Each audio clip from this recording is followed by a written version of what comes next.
সবাইকে স্বাগতম আব্দুল আহাদ একাডেমির পক্ষ থেকে। আজকে আমরা ডিপ্লোমার সেকেন্ড সেমিস্টারের ম্যাথ 2 নিয়ে আলোচনা করব।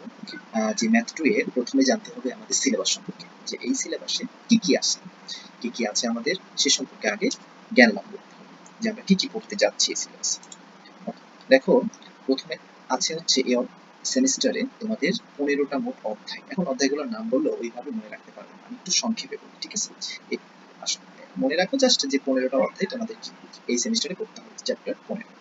এখন আসো, প্রত্যেকটা চ্যাপ্টারে আলাদা আলাদা ভাবে আমরা যদি একটু চিন্তা করি, যে আমাদের সেক্টর, এই 15টা অধ্যায়কে 3টা ক্যাটাগরিতে যদি ভাগ করা যায়। কয়টা ক্যাটাগরি? 3টা ক্যাটাগরিতে আমরা ভাগ করবো 15টা অধ্যায়কে। তাহলে প্রথম ক্যাটাগরিতে পড়বে বীজগণিত। প্রথম ক্যাটাগরিতে পড়বে আমাদের বীজগণিত। যে বীজগণিতের অধ্যায়গুলো হচ্ছে 1 থেকে নিয়ে চ্যাপ্টার 1 থেকে নিয়ে 4 পর্যন্ত। তাহলে প্রথম ক্যাটাগরি, এটাকে 1 না দিয়ে আমরা স্টার চিহ্ন দিই। প্রথম ক্যাটাগরিতে পড়বে 1 থেকে 4টা অধ্যায়। তারপরে হচ্ছে দ্বিতীয় ক্যাটাগরিটা কি আমাদের? ক্যালকুলাস। দ্বিতীয় ক্যাটাগরিটা অনেক বড় হবে, ক্যালকুলাস। যেই ক্যাটাগরিতে পড়বে হচ্ছে 5 থেকে নিয়ে শুরু করে 12 পর্যন্ত, মানে মোট 8টা অধ্যায়। 5, 6, 7, 8, 9, 10, 11, 12, মোট 8টা অধ্যায়, কিন্তু 8টা অধ্যায় বিশাল বড়।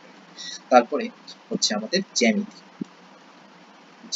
এই জ্যামিতি সেক্টরে আমরা পড়বো হচ্ছে চ্যাপ্টার 12, মানে 13, 14, 15, মানে 13 থেকে 15 পর্যন্ত।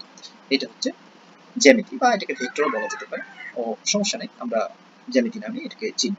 তাহলে ভেক্টরের প্রথম, এটা ভেক্টর যেটা বললাম। তারপরে বীজগণিত, ক্যালকুলাস এবং জ্যামিতি, এই 3টা সেক্টরে ভাগ করব। ক্যালকুলাসের 2টা ভাগ আছে, ওটা নিয়ে আমরা যখন ক্যালকুলাস করবো তখন আরো ডিটেলসে জানাবো। তাহলে দেখো, আমাদের এই বইটাকে, ম্যাথমেটিক্স 2টাকে যদি আমরা 3টা ক্যাটাগরিতে ভাগ করি, অধ্যায়গুলোকে আর কি, তাহলে আমরা পাবো হচ্ছে কয়টা ক্যাটাগরি? 3টা, বীজগণিত, ক্যালকুলাস এবং জ্যামিতি। যে বীজগণিতে থাকবে হচ্ছে 4টা অধ্যায়, ক্যালকুলাসে হচ্ছে এখানে 4টা, ক্যালকুলাসে হচ্ছে 8টা চ্যাপ্টার, এবং এইখানে হচ্ছে আমাদের 3টা। তাহলে যদি মোট চ্যাপ্টার 15টা হয়, তার ভিতরে 7টা হচ্ছে তোমার বাইরের, মানে ওই 2টা টপিক মিলে, আর 8টা নিজে একাই ক্যালকুলাস কিন্তু নিয়ে নিছে। তার মানে 50% প্লাস, 50% প্লাস, 50% প্লাস হচ্ছে কি তোমার ক্যালকুলাস। তাহলে ক্যালকুলাস কেন, কি কারণে, এবং ক্যালকুলাসের গুরুত্ব কি, এগুলো সবই আমরা জানবো যখন ক্যালকুলাস করবো। আপাতত এইটুকু বোঝা গেছে, 8টা যেহেতু চ্যাপ্টার দিচ্ছে, তার মানে অবশ্যই কিছু না কিছু তো আছে। আসলে ইঞ্জিনিয়ারিং সেক্টরে তোমাদের ক্যালকুলাসের ভূমিকা বা ক্যালকুলাসের কি বলবো, গুরুত্বটা অপরিসীম। কেননা সামনে তোমরা যা অধ্যায়গুলো পড়বা, যে ম্যাথমেটিক্স পড়বা, যে ফিজিক্স পড়বা, দেন হচ্ছে তোমাদের ডিপার্টমেন্টাল সাবজেক্ট পড়ো, সব সাবজেক্ট সবগুলোতে এই ক্যালকুলাস কিন্তু ওতপ্রোতভাবে জড়িত। এই জন্য ক্যালকুলাস খুবই খুবই গুরুত্বপূর্ণ। তাই অনেকে চিন্তা করে ক্যালকুলাস করবো না, আবার অনেকে চিন্তা করে ক্যালকুলাসের নাম শুনেই মানে অনেক বড় ভাই বড় অঙ্কের কাছ থেকে শুনে আসে যে ক্যালকুলাস অনেক কঠিন। আসলে কিচ্ছু না, সবই হচ্ছে সহজ। বিশেষ করে ক্যালকুলাসটা সবচেয়ে বেশি সহজ।